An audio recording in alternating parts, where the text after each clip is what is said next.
You did several acting roles in popular television shows like Love American Style. Oh, yes. Yes, I did one or two of those.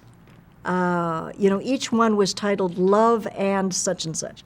Mine was titled Love and the Lady Boss. And I was the secretary to the Lady Boss, played by Nanette Fabray. And we were both in love with the same man, a proper English gentleman. And that was pleasurable. And I remember doing a Marcus Welby and a few of those things that came and went in spite of my poor powers to compete. But then eventually acting didn't really continue. And the kind of the end of my pursuit of acting came when I was cast and thoroughly rehearsed in the pilot of Sorota's Court. Michael Constantine played the judge. I was a young attorney. And this was an important step, but I was bumped from the show after the pilot was shot and replaced by the director's girlfriend. Now, that rolls off the back of a lot of actors, but for me it was kind of the coup de grace. I think I just kind of lost my spirit.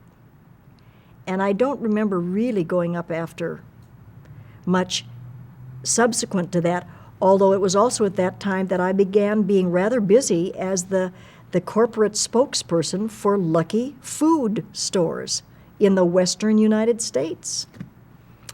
And I was still doing some morning television on a rather regular basis with some down years. Some years are lean, even though you don't see it on paper. There are lean years, and then you bounce back again, and nobody knows you've been gone. But the folks at Lucky Markets hired me to be a spokesperson for just a little battery of commercials they were going to do on radio and then on television, and if it worked, maybe we'll do a few more, and it lasted 18 years.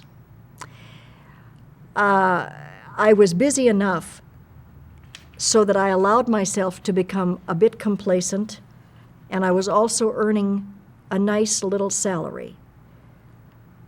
The nice little salary, just enough busy work, quite a few public appearances, and the beginning of a speaking, becoming a public speaker at events, church groups, women's retreats on weekends, business organizations who would ask me to come and speak at their events and so on. And morning shows that came and went, but stayed kind of regular, so that I was kind of a familiar person in the western U.S. and certainly the Southern California area, made me a little bit complacent, and whatever edge I had for wanting to pursue acting again was filed down. I just didn't have the drive. I had the desire, but not the drive.